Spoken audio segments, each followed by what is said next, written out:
Should you use an Apple AirTag to put in your vehicle for tracking purposes? The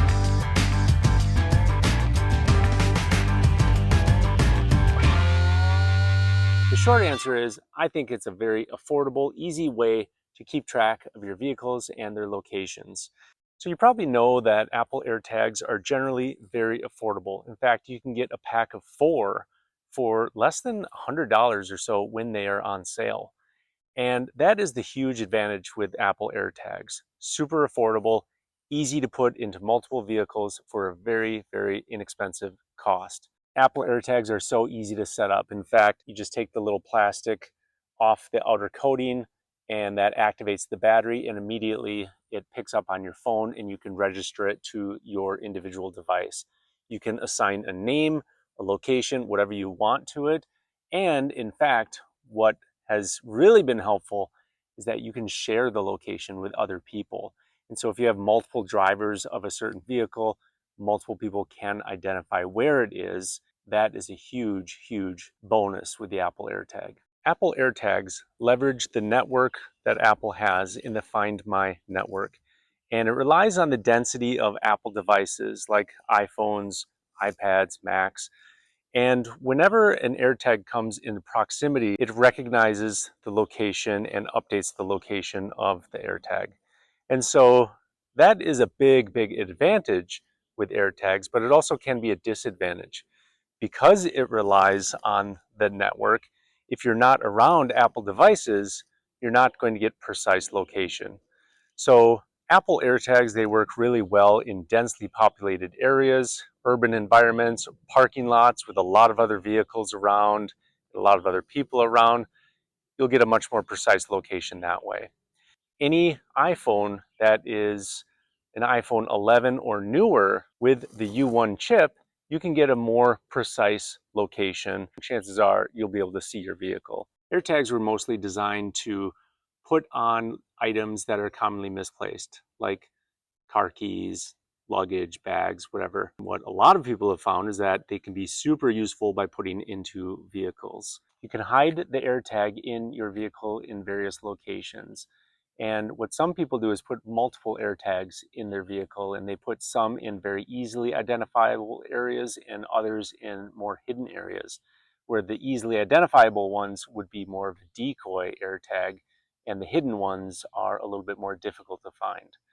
Now, you don't necessarily need to do that. You can just put one in each vehicle and call it good. Now, it's important to know that AirTags are not actual live GPS trackers, but they are an affordable way that you can find a fairly precise location to your vehicle. Now, you can hide them in various places in your vehicle. You can use a keychain or cable type system to attach them somewhere, or just take a piece of duct tape and tape them to an inner panel somewhere hidden in the vehicle.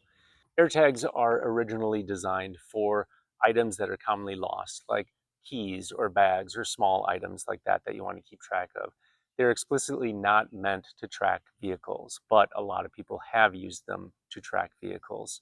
They are not meant to track people, and they really should not be used in that manner at all.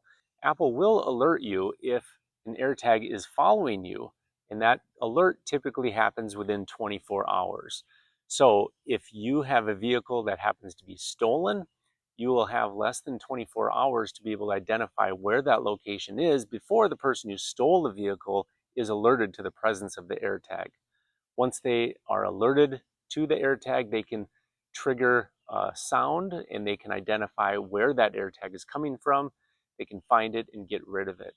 And so that's the downside with an Apple AirTag, is that you do have less than 24 hours to identify it if it is no longer with you before it can be identified by somebody else and removed. Now, because AirTags are meant for keys or other small items like that, you do get an alert if you happen to move away from that area where that AirTag is.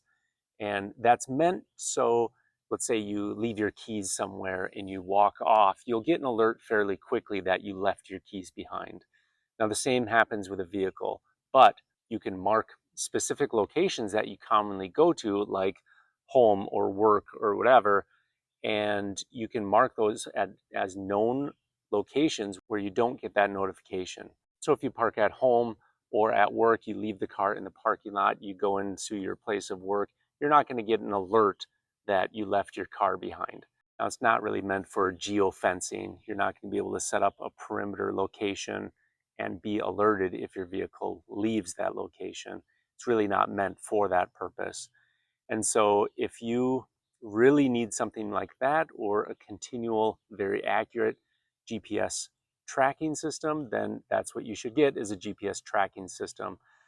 But that is also going to cost you a whole lot more. I have found that the battery life is at least a year, and that's even with extreme environment in Minnesota, where there are hot summer days, and sometimes in the winter it can get to 20 below zero, and that battery has lasted for at least a year or longer. So in summary, I really like the Apple AirTags. I use them in the vehicles. It's a convenient, easy, affordable way to keep track of the vehicles. You can get a 4-pack like this, super affordable. I'll put the link in the description below. It's a super affordable way to be able to keep track of some of your vehicles.